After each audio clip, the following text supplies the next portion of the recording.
श्रीगणेशाय नमः। अथ श्रीप्रदोष स्तोत्राष्टकम्। सत्यं ब्रवीमि परलोकहितं ब्रवीमि, सारं ब्रवीम्युपनिषद्हृदयं ब्रवीमि। संसारमुल्बणमसारमवाप्यजन्तोः, सारोऽयमीश्वरपदाम्बुरुहस्य सेवा। येनार्चयन्ति गिरिशं समये प्रदोषे, येनार्चितं शिवमपि प्रणमन्ति चान्ये। एतत्कथां श्रुतिपुटैर्न पिबन्ति मूढास्ते जन्म जन्मसु भवन्ति नरा दरिद्राः। ये वै प्रदोषसमये परमेश्वरस्य कुर्वन्त्यनन्यमनसोऽङ्घ्रिसरोजपूजाम्। नित्यं प्रवृद्धधनधान्यकलत्रपुत्र, सौभाग्यसम्पदधिकास्त इहैव लोके। कैलासशैलभुवने त्रिजगज्जनित्रीं, गौरीं निवेश्य कनकाचितरत्नपीठे। नृत्यं विधातुमभिवाञ्छति शूलपाणौ, देवः प्रदोषसमये नु भजन्ति सर्वे। वाग्देवी धृतवल्लकी शतमखो, वेणुं दधत्पद्मजस्तालोन्निद्रकरो रमा भगवती गेयप्रयोगान्विता। विष्णोः सान्द्रमृदङ्गवादनपटुर्देवाः समन्तास्थिताः, सेवन्ते तमनुप्रदोषसमये देवं मृडानीपतिम्। गन्धर्वयक्षपतगोरगसिद्धसाध्यो, विद्याधरामरवराप्सरसां गणाश्च। ये नेत्रिलोकनिलया सह भूतवर्गाः, प्राप्ते प्रदोषसमये हरपार्श्वसंस्थाः। अतः प्रदोषे शिव एक एव, पूज्योऽथ नान्ये हरिपद्मजाद्याः। तस्मिन् महेशे विधिनिज्यमाने, सर्वे प्रसीदन्ति सुराधिनाथाः। एष ते तनयः पूर्व जन्मनि ब्राह्मणोत्तमः, प्रतिग्रहैर्वयो निन्ये न दानाद्यैः सुकर्मभिः। अतो दारिद्र्यमापन्नः पुत्रस्ते द्विजभामिनी, तद्दोषपरिहारार्थं शरणं यातु शङ्करम्। श्रीमहादेवार्पणमस्तु। सत्यं ब्रवीमि परलोकहितं ब्रवीमि, सारं ब्रवीम्युपनिषद्हृदयं ब्रवीमि। संसारमुल्बणमसारमवाप्यजन्तोः, सारोऽयमीश्वरपदाम्बुरुहस्य सेवा। येनार्चयन्ति गिरिशं समये प्रदोषे, येनार्चितं शिवमपि प्रणमन्ति चान्ये। एतत्कथां श्रुतिपुटैर्न पिबन्ति मूढास्ते जन्म जन्मसु भवन्ति नरा दरिद्राः। ये वै प्रदोषसमये परमेश्वरस्य कुर्वन्त्यनन्यमनसोऽङ्घ्रिसरोजपूजाम्। नित्यं प्रवृद्धधनधान्यकलत्रपुत्र, सौभाग्यसम्पदधिकास्त इहैव लोके। कैलासशैलभुवने त्रिजगज्जनित्रीं, गौरीं निवेश्य कनकाचितरत्नपीठे। नृत्यं विधातुमभिवाञ्छति शूलपाणौ, देवाः प्रदोषसमये भजन्ति सर्वे वाग्देवी धृतवल्लकी शतमखो वेणुं दधत्पद्मजस्तालोन्निद्रकरो रमा भगवती गेयप्रयोगान्विता विष्णोः सान्द्रमृदङ्गवादनपटुर्देवाः समन्तास्थिताः सेवन्ते तमनुप्रदोषसमये देवं मृडानीपतिम् गन्धर्वयक्षपतगोरगसिद्धसाध्यो विद्याधरामरवराप्सरसां गणाश्च ये नेत्रिलोकनिलया सह भूतवर्गाः प्राप्ते प्रदोषसमये हरपार्श्वसंस्थाः अतः प्रदोषे शिव एक एव पूज्योऽथ नान्ये हरिपद्मजाद्याः तस्मिन् महेशे विधिनिज्यमाने सर्वे प्रसीदन्ति सुराधिनाथाः एष ते तनयः पूर्व जन्मनि ब्राह्मणोत्तमः प्रतिग्रहैर्वयो निन्ये न दानाद्यैः सुकर्मभिः अतो दारिद्र्यमापन्नः पुत्रस्ते द्विजभामिनी तद्दोषपरिहारार्थं शरणं यातु शङ्करं श्रीमहादेवार्पणमस्तु। सत्यं ब्रवीमि परलोकहितं ब्रवीमि सारं ब्रवीम्युपनिषद्हृदयं ब्रवीमि संसारमुल्बणमसारमवाप्यजन्तोः सारोऽयमीश्वरपदाम्बुरुहस्य सेवा येनार्चयन्ति गिरिशं समये प्रदोषे येनार्चितं शिवमपि प्रणमन्ति चान्ये एतत्कथां श्रुतिपुटैर्न पिबन्ति मूढास्ते जन्म जन्मसु भवन्ति नरा दरिद्राः ये वै प्रदोषसमये परमेश्वरस्य कुर्वन्त्यनन्यमनसोऽङ्घ्रिसरोजपूजां नित्यं प्रवृद्धधनधान्यकलत्रपुत्र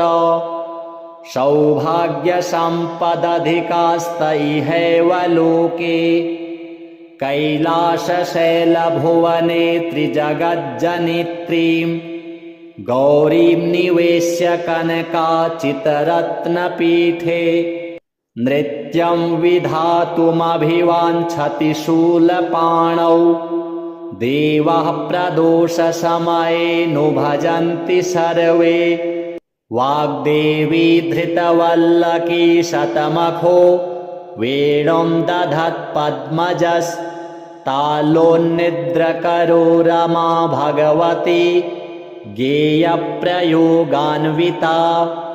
विष्णोः सान्द्रमृदङ्गवादनपटुर्देवाः समन्तास्थिताः सेवन्ते तमनुप्रदोषसमये देवं मृडानीपतिम् गन्धर्वयक्षपतगोरगसिद्धसाध्यो विद्याधरामरवराप्सरसां गणाश्च ये नेत्रिलोकनिलया सह भूतवर्गाः प्राप्ते प्रदोषसमये हरपार्श्वसंस्थाः अतः प्रदोषे शिव एक एव पूज्योऽथ नान्ये हरिपद्मजाद्याः तस्मिन् महेशे विधिनिज्यमाने सर्वे प्रसीदन्ति सुराधिनाथाः एष ते तनयः पूर्व जन्मनि ब्राह्मणोत्तमः प्रतिग्रहैर्वयो निन्ये न दानाद्यैः सुकर्मभिः अतो दारिद्र्यमापन्नः पुत्रस्ते द्विजभामिनी तद्दोषपरिहारार्थं शरणं यातु शङ्करम् श्रीमहादेवार्पणमस्तु। सत्यं ब्रवीमि परलोकहितं ब्रवीमि सारं ब्रवीम्युपनिषद्हृदयं ब्रवीमि संसारमुल्बणमसारमवाप्यजन्तोः सारोऽयमीश्वरपदाम्बुरुहस्य सेवा येनार्चयन्ति गिरिशं समये प्रदोषे येनार्चितं शिवमपि प्रणमन्ति चान्ये एतत्कथां श्रुतिपुटैर्न पिबन्ति मूढास्ते जन्म जन्मसु भवन्ति नरा दरिद्राः ये वै प्रदोषसमये परमेश्वरस्य कुर्वन्त्यनन्यमनसोऽङ्घ्रिसरोजपूजां नित्यं प्रवृद्धधनधान्यकलत्रपुत्र सौभाग्यसम्पदधिकास्त इहैव लोके कैलासशैलभुवने त्रिजगज्जनित्रीं गौरीं निवेश्य कनकाचितरत्नपीठे नृत्यं विधातुमभिवाञ्छति शूलपाणौ देवः प्रदोषसमये नु भजन्ति सर्वे वाग्देवी धृतवल्लकी शतमखो वेणुं दधत्पद्मजस्तालोन्निद्रकरो रमा भगवती गेयप्रयोगान्विता विष्णोः सान्द्रमृदङ्गवादनपटुर्देवाः समन्तास्थिताः सेवन्ते तमनुप्रदोषसमये देवं मृडानीपतिं गन्धर्वयक्षपतगोरगसिद्धसाध्यो विद्याधरामरवराप्सरसां गणाश्च ये नेत्रिलोकनिलया सह भूतवर्गाः प्राप्ते प्रदोषसमये हरपार्श्वसंस्थाः अतः प्रदोषे शिव एक एव पूज्योऽथ नान्ये हरिपद्मजाद्याः तस्मिन् महेशे विधिनिज्यमाने सर्वे प्रसीदन्ति सुराधिनाथाः एष ते तनयः पूर्व जन्मनि ब्राह्मणोत्तमः प्रतिग्रहैर्वयो निन्ये नौदानाद्यैः सुकर्मभिः अतो दारिद्र्यमापन्नः पुत्रस्ते द्विजभामिनी तद्दोषपरिहारार्थं शरणं यातु शङ्करम् श्रीमहादेवार्पणमस्तु। सत्यं ब्रवीमि परलोकहितं ब्रवीमि सारं ब्रवीम्युपनिषद्हृदयं ब्रवीमि संसारमुल्बणमसारमवाप्यजन्तोः सारोऽयमीश्वरपदाम्बुरुहस्य सेवा येनार्चयन्ति गिरिशं समये प्रदोषे येनार्चितं शिवमपि प्रणमन्ति चान्ये एतत्कथां श्रुतिपुटैर्न पिबन्ति मूढास्ते जन्म जन्मसु भवन्ति नरा दरिद्राः ये वै प्रदोषसमये परमेश्वरस्य कुर्वन्त्यनन्यमनसोऽङ्घ्रिसरोजपूजां नित्यं प्रवृद्धधनधान्यकलत्रपुत्र सौभाग्यसम्पदधिकास्त इहैव लोके कैलासशैलभुवने त्रिजगज्जनित्रीं गौरीं निवेश्य कनकाचितरत्नपीठे नृत्यं विधातुमभिवाञ्छति शूलपाणौ देवाः प्रदोषसमये भजन्ति सर्वे वाग्देवी धृतवल्लकी शतमखो वेणुं दधत्पद्मजस्तालोन्निद्रकरो रमा भगवती गेयप्रयोगान्विता विष्णोः सान्द्रमृदङ्गवादनपटुर्देवाः समन्तास्थिताः सेवन्ते तमनुप्रदोषसमये देवं मृडानीपतिं गन्धर्वयक्षपतगोरगसिद्धसाध्यो विद्याधरामरवराप्सरसां गणाश्च ये त्रिलोकनिलया सह भूतवर्गाः प्राप्ते प्रदोषसमये हरपार्श्वसंस्थाः अतः प्रदोषे शिव एक एव पूज्योऽथ नान्ये हरिपद्मजाद्याः तस्मिन् महेशे विधिनिज्यमाने सर्वे प्रसीदन्ति सुराधिनाथाः एष ते तनयः पूर्वो जन्मनि ब्राह्मणोत्तमः प्रतिग्रहैर्वयो निन्ये न दानाद्यैः सुकर्मभिः अतो दारिद्र्यमापन्नः पुत्रस्ते द्विजभामिनी तद्दोषपरिहारार्थं शरणं यातु शङ्करं श्रीमहादेवार्पणमस्तु।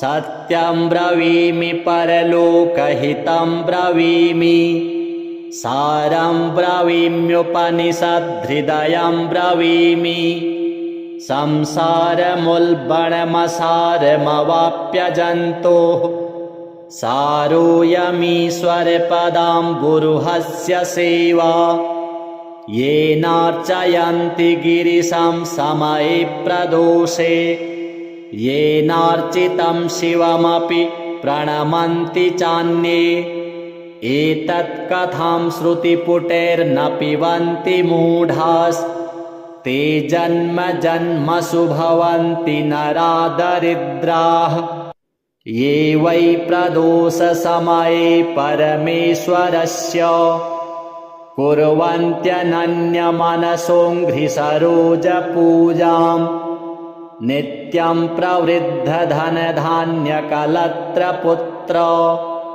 सौभाग्यसम्पदधिकास्तैहैव लोके कैलासशैलभुवने त्रिजगज्जनित्रीं गौरीं निवेश्य कनकाचितरत्नपीठे नृत्यं विधातुमभिवाञ्छति शूलपाणौ देवाः प्रदोषसमये भजन्ति सर्वे वाग्देवी धृतवल्लकी शतमखो वेणुं दधत्पद्मजस्तालोन्निद्रकरो रमा भगवती गेयप्रयोगान्विता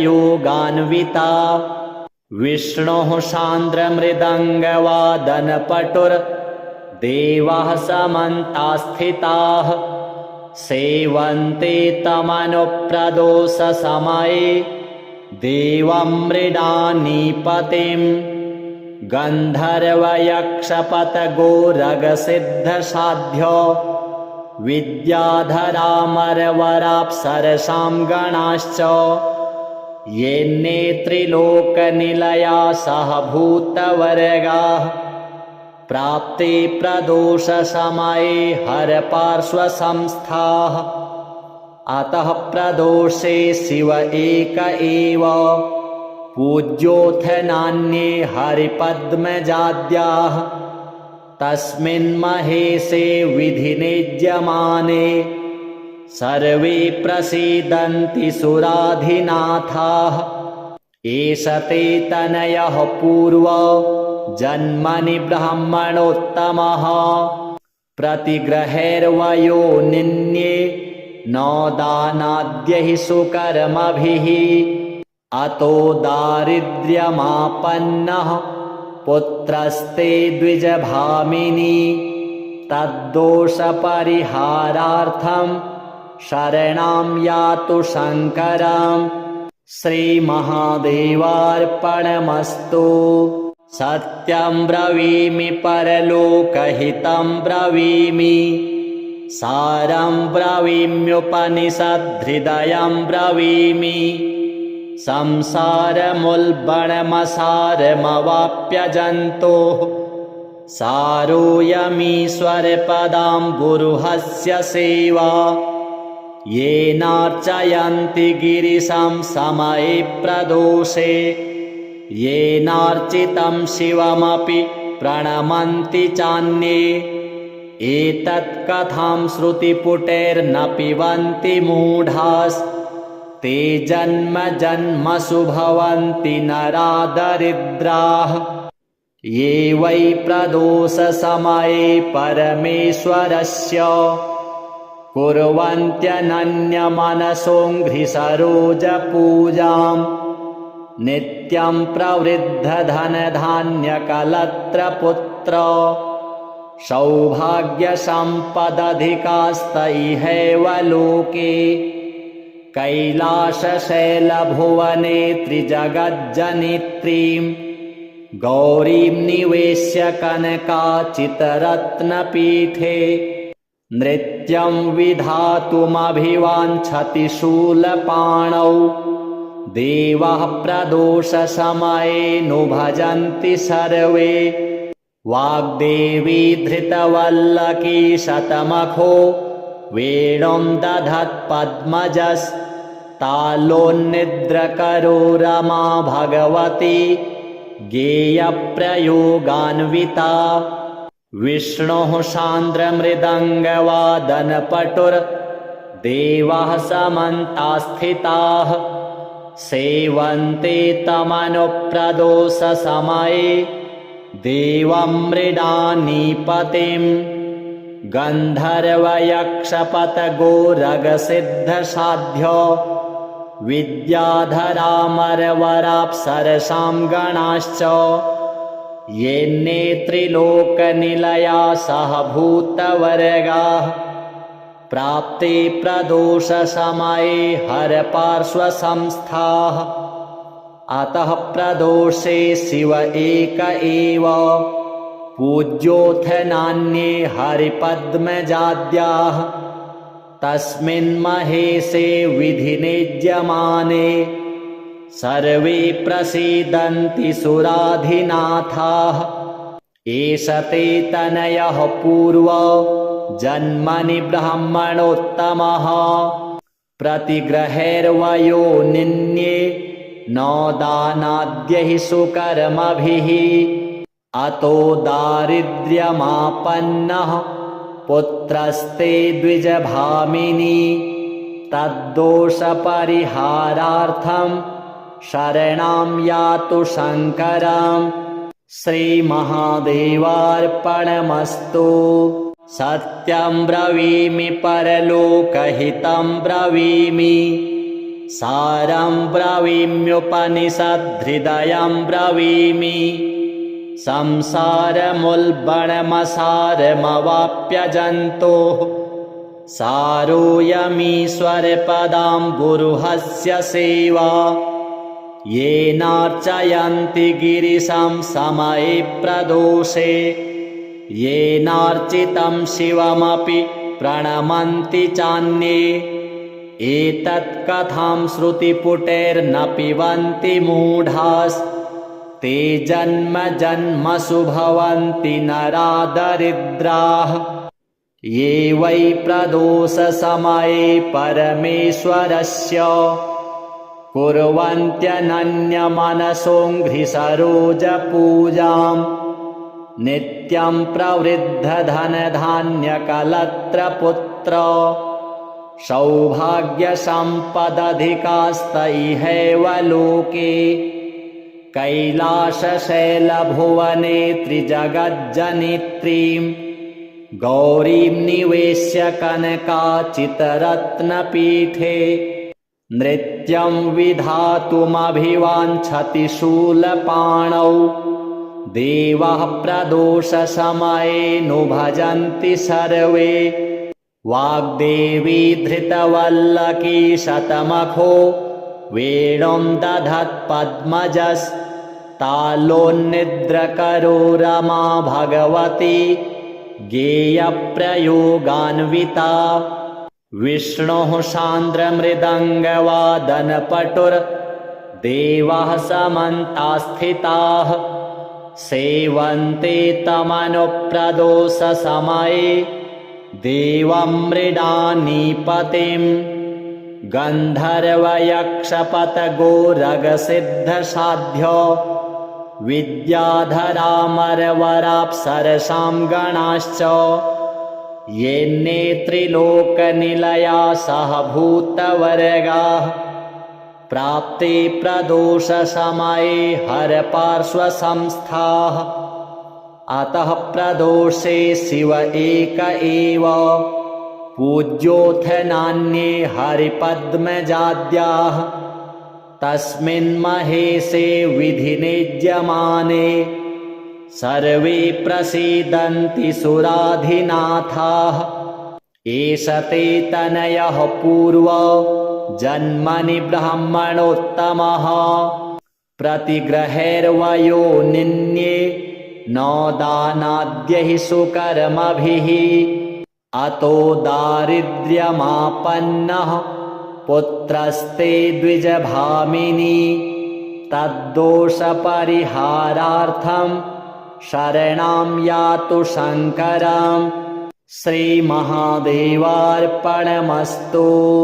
सत्यं ब्रवीमि परलोकहितं ब्रवीमि सारं ब्रवीम्युपनिषद्धृदयं ब्रवीमि संसारमुल्बणमसारमवाप्यजन्तोः सारोऽयमीश्वरपदाम्बुरुहस्य सेवा येनार्चयन्ति गिरिशं समये प्रदोषे येनार्चितं शिवमपि प्रणमन्ति चान्ये एतत्कथां श्रुतिपुटैर्न पिबन्ति मूढास्ते जन्म जन्मसु भवन्ति नरा दरिद्राः ये वै प्रदोषसमये परमेश्वरस्य कुर्वन्त्यनन्यमनसोऽङ्घ्रिसरोजपूजां नित्यं प्रवृद्धधनधान्यकलत्रपुत्र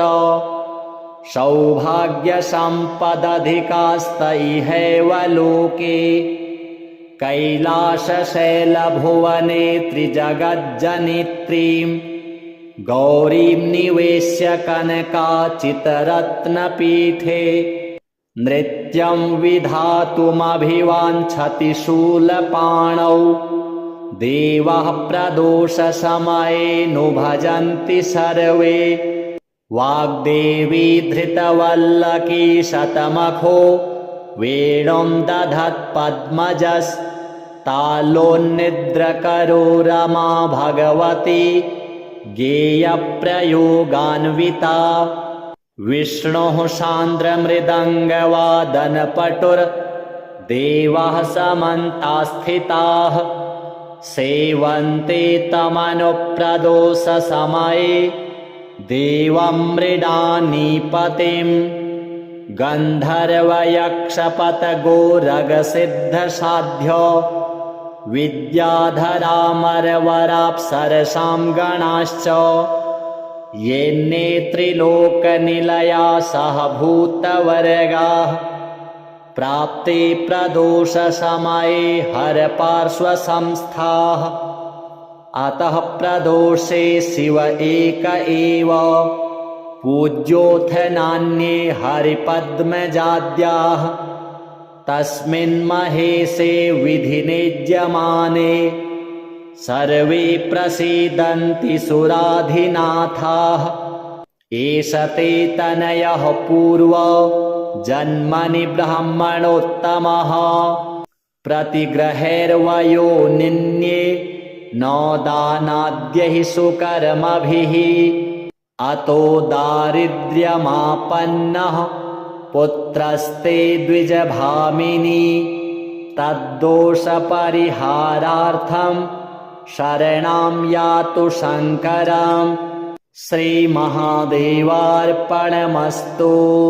सत्यं ब्रवीमि परलोकहितं ब्रवीमि सारं ब्रवीम्युपनिषद्हृदयं ब्रवीमि संसारमुल्बणमसारमवाप्यजन्तोः सारोऽयमीश्वरपदां गुरुहस्य सेवा येनार्चयन्ति गिरिशं समये प्रदोषे येनार्चितं शिवमपि प्रणमन्ति चान्ये एतत्कथां श्रुतिपुटैर्न पिबन्ति मूढास्ते जन्म जन्मसु भवन्ति नरा दरिद्राः ये वै प्रदोषसमये परमेश्वरस्य कुर्वन्त्यनन्यमनसोऽङ्घ्रिसरोजपूजां नित्यं प्रवृद्धधनधान्यकलत्रपुत्र सौभाग्यसम्पदधिकास्तैहैव लोके कैलासशैलभुवने त्रिजगज्जनित्रीं गौरीं निवेश्य कनकाचितरत्नपीठे नृत्यं विधातुमभिवाञ्छति शूलपाणौ देवः प्रदोषसमये नु भजन्ति सर्वे वाग्देवी धृतवल्लकी शतमखो वेणुं दधत्पद्मजस्तालोन्निद्रकरो रमा भगवती गेयप्रयोगान्विता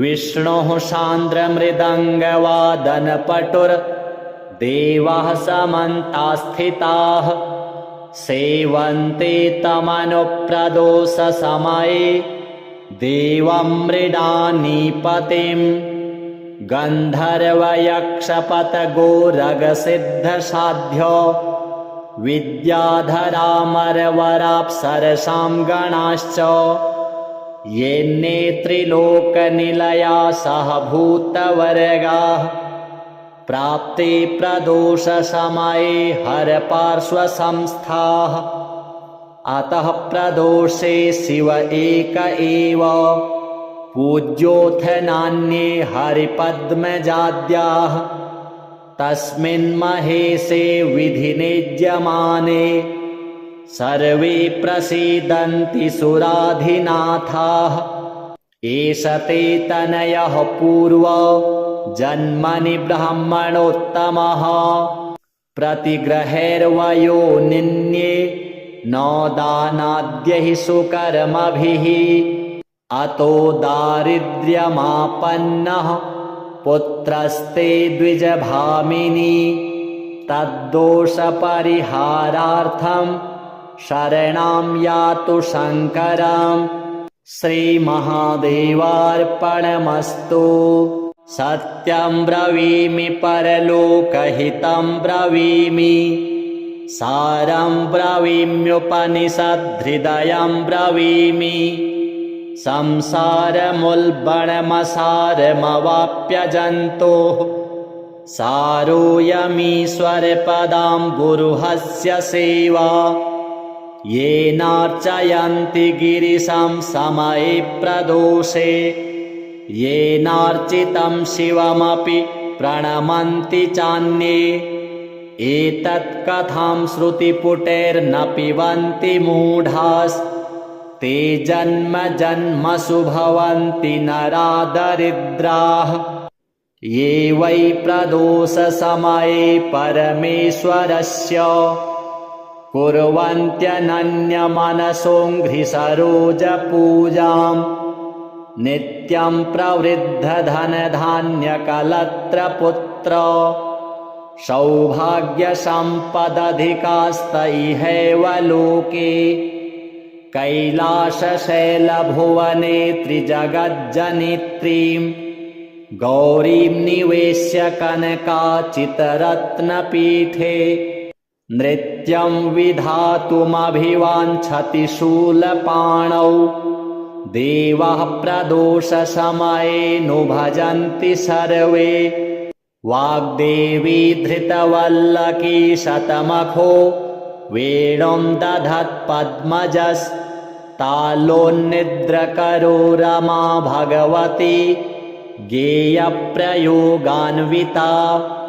विष्णोः सान्द्रमृदङ्गवादनपटुर्देवाः समन्तास्थिताः सेवन्ते तमनुप्रदोषसमये देवं मृडानीपतिम् गन्धर्वयक्षपतगोरगसिद्धसाध्यो विद्याधरामरवराप्सरसां गणाश्च येन्ने त्रिलोकनिलया सह भूतवर्गाः प्राप्ते प्रदोषसमये हरपार्श्वसंस्थाः अतः प्रदोषे शिव एक एव पूज्योऽथ नान्ये हरिपद्मजाद्याः तस्मिन् महेशे विधिनिज्यमाने सर्वे प्रसीदन्ति सुराधिनाथाः एष ते